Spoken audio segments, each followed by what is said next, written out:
الحمد لله رب العالمين والصلاة والسلام على نبينا محمد وعلى آله وصحبه أجمعين أما بعد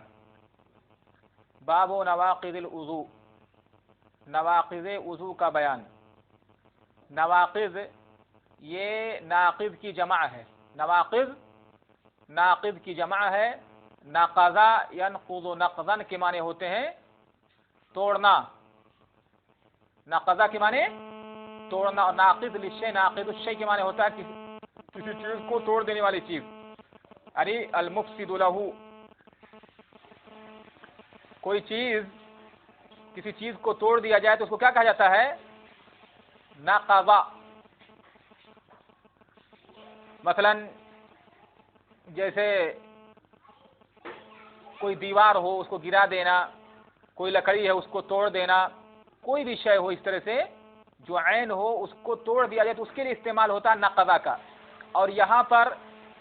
اس کی جمع آتی ہے نواقض وضو میں جو استعمال کیا جاتا ہے نواقض وضو یا ناقض الوضو یہ من باب المجاز مجازن کیونکہ حقیقت میں نقضا کا استعمال ان اشیاء کے لیے ہوتا ہے جو کوئی شے ہو کوئی عین ہو جیسے لکڑی ہے دیوار ہے گھر ہے یا کوئی اور چیز ہے جس کو توڑ دیا جائے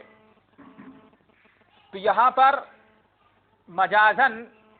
استعمال کیا گیا ہے وضو کے لیے یعنی وضو کا ٹوٹ جانا وضو کوئی ایسی چیز ہے جو ٹوٹ جاتی ہے ایسی تو کوئی چیز نہیں ہے تو یہاں پر کیا ہے یہ مجازی معنی ہے ٹھیک ہے کیونکہ وضو کوئی ایسے یعنی اس طرح کی کوئی چیز نہیں ہے جو کوئی شے ہے جو ٹوٹ جاتی ہو تو یہاں پر نواقض سے مراد وہ اسباب یا وہ علت جن کے پائے جانے سے وضو فاسد ہو جاتا ہے وضو باطل ہو جاتا ہے یعنی وضو کا حکم باقی نہیں رہتا ہے ٹھیک ہے مشائخ اور نواقض وضو جو ہے تو سمجھ گئے نواقض وضو سے مراد نواقض وضو سے مراد وہ اشیاء یا وہ اسباب یا وہ علل و علتیں جن کے پائے جانے کی وجہ سے وضو فاسد ہو جاتا ہے وضو باطل ہو جاتا ہے وضو کا حکم باقی نہیں رہتا ہے اور نواقض وضو جو ہے اس کی دو قسمیں ہیں ایک تو متفق علیہ ہے اور دوسرے مختلف فیہ متفق علیہ جس کا ناقض ہونا یعنی کتاب و سنت سے صریح دلائل سے ثابت ہو نص سے یعنی کتاب و سنت کے نصوص سے جس کا ناقض ہونا ثابت ہو تو کیا ہے وہ متفق علیہ ہے اور کچھ نواقض وضو ایسے ہیں جو کہ اہل علم کی اجتہاد جس کی بنیاد اہل علم کے اجتہاد پر ہے انشاءاللہ حدیث سے واضح ہوگا وہاں پر بتائیں گے انشاءاللہ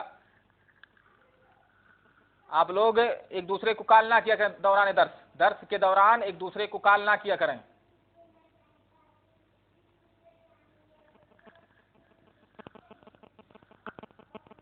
اس باب کے تحت جو پہلی حدیث ہے اس باب کے تحت جو پہلی حدیث ہے حافظ بن حجر رحمہ اللہ فرماتے ہیں عن انس بن مالک رضی اللہ عنہ قال كان اصحاب رسول الله صلى الله عليه وسلم على عهده ينتظرون العشاء حتى تخفق رؤوسهم ثم يصلون ولا يتوضؤون اخرجه ابو داود وصححه الدارقطني واصله في مسلم انس بن مالک رضی اللہ تعالی عنہ سے روایت ہے انہوں نے فرمایا کان اصحاب رسول اللہ صلی اللہ علیہ وسلم علی عہدہ عہد کے معنی ہوتا ہے زمانہ کے علی عہدہ ای زمانہ انس رضی اللہ عنہ فرماتے ہیں کہ اللہ کے رسول صلی اللہ علیہ وسلم کے اصحاب نبی کریم صلی اللہ علیہ وسلم کے صحابہ علی عہدہ آپ کے زمانے پر یعنی آپ کے زمانے میں آپ کے عہد میں ینتظرون العشاء عشاء یعنی صلاۃ العشاء مراد ہے یہاں پر عشاء کی نماز کا انتظار کرتے تھے عشاء کی نماز کے لیے انتظار کرتے تھے حتی تخفق رؤوسهم یہاں تک کہ ان کے سر لٹک جاتے تھے خفق یخفق خفق یخفق خفقتن کے معنی ہوتے ہیں باب ضربہ سے نیند کی وجہ سے اونگھنے کی وجہ سے سر کا لٹک جانا جھک جانا جیسے آدمی کوئی بیٹھا ہو، اونگھ آ رہی ہو تو اس کا سر کیا ہوتا ہے؟ لٹک جاتا ہے، جھک جاتا ہے، تو اسی کو کہتے ہیں خفقہ، حتی تخفق رؤوسہم، یہاں تک کہ صحابہ کرام کے سر اونگھنے کی وجہ سے، یعنی اونگھ کی وجہ سے لٹک جاتے تھے، جھک جاتے تھے، یعنی اونگھتے رہتے تھے۔ ثم یصلون، پھر صحابہ کرام یعنی وہ سب نماز پڑھتے تھے، ولا یتوضؤون، اور وضو نہیں کرتے تھے،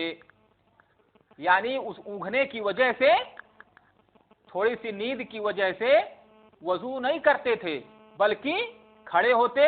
اور نماز پڑھتے تھے۔ یعنی صحابہ کرام مسجد میں اکٹھا ہوتے،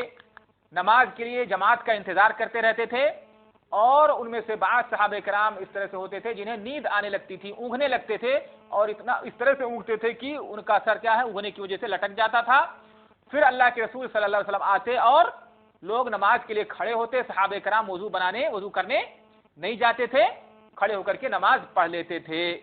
یہی کہا گیا ثم یصلون ولا یتوضؤون، اخرجہ ابو داؤد وصححہ الدارقطنی، اس کو ابو داؤد رحمہ اللہ نے روایت کیا ہے، اور امام دارقطنی نے بھی، اور انہوں نے اس کو صحیح کہا ہے۔ واصلہ فی مسلم، اور یہ جو حدیث ہے یہاں پر انس بن مالک کی جو روایت ہے، جو یہاں پر حدیث لائے ہیں ابن حجر، اس کی اصل حدیث یعنی اصل روایت جو ہے، یا اسی معنی کی روایت جو صحیح مسلم میں موجود ہے، یہ حدیث صحیح مسلم میں بھی موجود ہے۔ اب یہاں پر کوئی یہ پوچھ سکتا ہے، جب یہ صحیح مسلم کی روایت ہے، یہ صحیح مسلم کی روایت ہے، اس سے پہلے آپ مقدمے پڑھ چکے ہیں کہ اگر صحیح بخاری یا صحیح مسلم کی روایت ہوتی ہے تو حافظ ابن حجر رحمہ اللہ صرف انہی پر اکتفا کرتے ہیں، اکثر انہی پر اکتفا کرتے ہیں، ٹھیک ہے، انہی کی روایت کو لاتے ہیں اور کہہ دیتے ہیں رواہ مسلم یا متفق علیہ، اگر صحیح بخاری دونوں میں ہے تو، صحیح بخاری اور مسلم میں۔ تو یہاں پر جب یہ حدیث صحیح مسلم میں، اصل حدیث صحیح مسلم میں موجود ہے، تو پھر یہاں پر ابو داؤد کی روایت کیوں لائے ہیں؟ ہے کہ یہ سوال ہے کہ نہیں مشائخ؟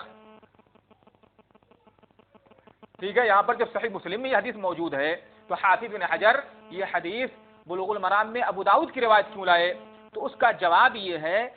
کیونکہ صحیح مسلم میں جو حدیث ہے اس کے الفاظ اس طرح سے ہیں، کان اصحاب رسول اللہ صلی اللہ علیہ وسلم ینامون ثم یصلون ولا یتوضؤون، کہ صحابہ کرام سوتے رہتے تھے اللہ کے رسول کے زمانے میں، اللہ کے رسول کے زمانے میں سوتے تھے، پھر نماز پڑھتے اور وضو نہیں کرتے۔ تو اس سے کوئی کیا سمجھ سکتا ہے؟ ہاں،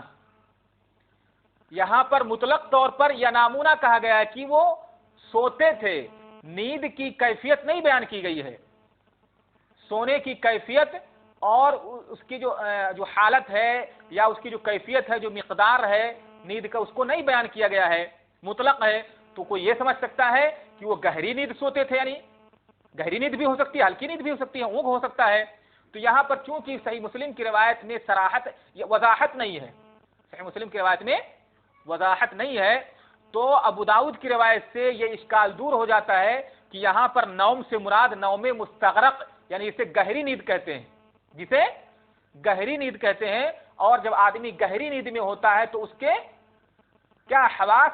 ختم ہو جاتے، آدمی کو کسی چیز کا احساس نہیں رہتا، اسے پتہ نہیں رہتا وہ کہاں ہے، کہاں سویا ہے، کیا کر رہا ہے، ٹھیک ہے، اسے کسی چیز کا احساس نہیں، ہوا کا خروج ہوا کہ نہیں ہوا۔ یہاں تک کہ بعض لوگ اس طرح سو جاتے ہیں، اگر ان کی چارپائی کو اٹھا کر کے کسی دوسری جگہ پہنچا دیا جائے تب بھی ان کو نہیں پتہ چلے گا۔ یہ گہری نیند میں ہوتا کہ نہیں؟ آدمی سوچتا ہے میں یہاں سویا تھا، کیسے یہاں پہنچ گیا؟ لیکن اگر آدمی اونگھ رہا ہو، ہلکی نیند ہو، اونگھ رہا ہو ابھی، تو ذرا سی بھی حرکت سے وہ کیا ہے، متنبہ ہو جاتا ہے، بلکہ آوازیں سنتا رہتا ہے، باتوں کو سنتا رہتا ہے، اور اسے اونگھ آتی رہتی ہے۔ تو گویا کہ وہ ہوش میں رہتا ہے، اس کے حواس کام کرتے رہتے ہیں، اسے ہر چیز کا احساس ہوتا رہتا ہے۔ تو چونکہ صحیح مسلم میں یہ حدیث جو ہے مطلق ہے، وہاں پر نوم کہا گیا، ینامون وہ سوتے تھے، اور یہاں پر یہ حتی تخفق رؤوسہم، یہاں تک کہ نیند کی وجہ سے ان کے سر لٹک جاتے تھے۔ یہ کب ہوتا ہے؟ جب آدمی گہری نیند میں نہ ہو، ٹھیک ہے۔ تو اس وجہ سے حافظ بن حجر رحمہ اللہ ابو داؤد کی روایت کو یہاں پر لائے ہیں اور صحیح مسلم کی روایت یہاں نہیں لائے ہیں۔ اب دیکھتے ہیں اس حدیث سے مستنبط مسائل پر گفتگو کرتے ہیں۔ پہلا مسئلہ اس حدیث سے معلوم ہوا کہ نوم یسیر یعنی ہلکی نیند جو گہری نیند نہ ہو یہ ناقض وضو نہیں ہے کہ نہیں؟ ہلکی پھلکی نیند سے وضو نہیں ٹوٹتا ہے، جس میں کہ آدمی کے حواس کام کرتے ہیں، اسے ہر چیز کا احساس ہوتا ہے، اس کا شعور باقی رہتا ہے، تو ایسی نیند سے وضو نہیں ٹوٹتا ہے۔ جیسے کہ مثلا آدمی اونگھ رہا ہو، اس کا سر لٹک جائے، یا اس طرح سے آدمی جھومتا رہتا ہو، ٹھیک ہے، گہری نیند میں نہ ہو، تو اس کی وجہ سے وضو نہیں ٹوٹتا ہے۔ لیکن اسی حدیث سے بات معلوم ہوئی کہ جیسا کہ اس حدیث سے اور اس سے پہلے وَلَٰكِن مِّن غَائِطٍ وَبَوْلٍ وَنَوْمٍ إِلَّا مِنْ حدیث میں پڑھ چکے ہیں جو مسح علی الخفین والی روایت میں وَلَٰكِن مِّن غَائِطٍ وَبَوْلٍ وَنَوْمٍ، تو وہاں پر نوم کا ذکر آیا ہے۔ تو اس حدیث سے اور اس روایت سے بھی معلوم ہوا کہ اگر گہری نیند ہو تو اس سے کیا ہو جاتا ہے؟ وضو ٹوٹ جاتا ہے۔ تو یہ حدیث دونوں مسئلے کے لیے دلیل ہے کہ نوم یسیر ہلکی پھلکی نیند یہ ناقض وضو نہیں ہے، اور اگر زیادہ نیند ہو، کثیر ہو، ٹھیک ہے، گہری نیند جسے کہتے ہیں، تو اس سے وضو ٹوٹ جاتا ہے۔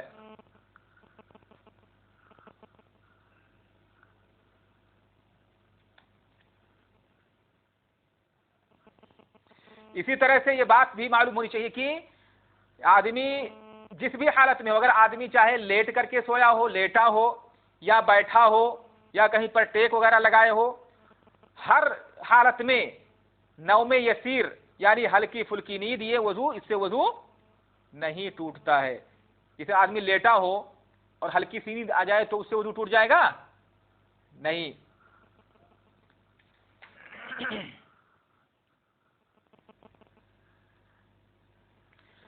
تو ہم نے یہاں پر جو کہا گیا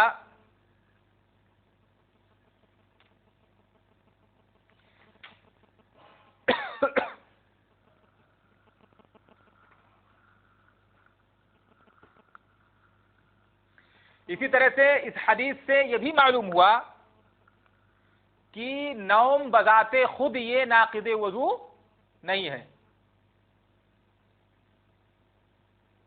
کیا سمجھے مشائخ اس سے؟ نوم بذات خود یہ ناقض وضو نہیں ہے۔ کیا مطلب اس کا؟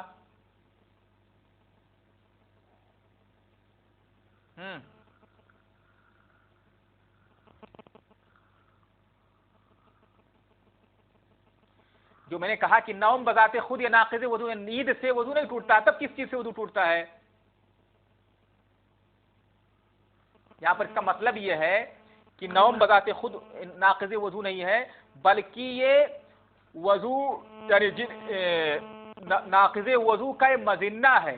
یہاں پر یہ گمان ہے، امکان ہے کہ نیند کی حالت میں آدمی کیا ہو، جب اس کے حواس کام نہیں کرتے ہیں، اس کو احساس نہیں ہوتا ہے، تو پھر ہو سکتا ہے ہوا کا خروج ہوا ہو، ہے کہ نہیں؟ ہوا کے خروج کا امکان ہے، مظنہ ہے، گمان ہے، ٹھیک ہے۔ تو اس وجہ سے یہاں پر کہا جاتا ہے کہ نیند سے وضو گہری نیند یعنی گہری نیند بھی اگر آدمی گہری نیند میں سوتا ہے تب بھی وہ نیند کی وجہ سے اس کا وضو نہیں ٹوٹتا ہے۔ کس کی وجہ سے وضو ٹوٹتا ہے؟ ہاں، اس بات کا امکان ہے، گمان ہے کہ ہوا کا خروج ہوا ہو، اس وجہ سے کہا جاتا ہے کہ نیند ناقض یعنی گہری نیند یہ ناقض وضو ہے۔ تو جو میں نے کہا کہ تو یہاں پر دیکھیے بذات خود حقیقت میں نوم ناقض وضو ہے کہ نوم یہ نقض وضو کا یا ناقض کا کے پائے جانے کا سبب ہے کہ نہیں؟ نیند کی حالت میں ہو سکتا ہے کہ ہوا کا خروج ہو، اور ہوا کا خروج کیا ہے؟ ناقض وضو ہے، آگے پڑھیں گے انشاءاللہ۔ تو حقیقت میں نوم ناقض وضو ہے؟ نہیں. اس کی دلیل کیا ہے کہ نوم ناقض وضو نہیں ہے؟ کیونکہ جب ہلکی پھلکی نیند آدمی سوتا ہے تو اس سے وضو اس کا نہیں ٹوٹتا ہے. کیوں؟ کیونکہ اس کو احساس رہتا ہے کہ اس کا ہوا کا خروج ہوا ہے کہ نہیں, ہے کہ نہیں. تو اگر حقیقت میں نوم ناقض وضو ہوتا تو چاہے نوم تھوڑا ہو, نیند تھوڑی ہو یا زیادہ ہو, ہر حال میں وضو ٹوٹ جائے گا.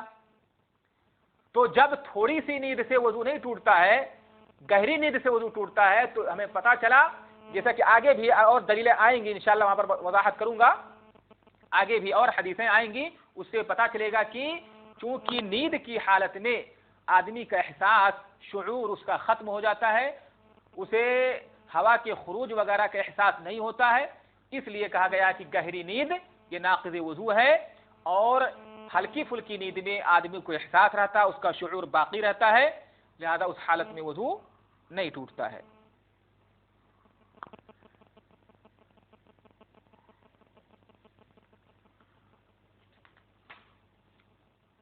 ٹھیک ہے مشائخ, ٹھیک ہے, تو آج قدر سے ہی تک رہنے دیتے ہیں, انشاءاللہ اگلی حدیث کر پائیں گے.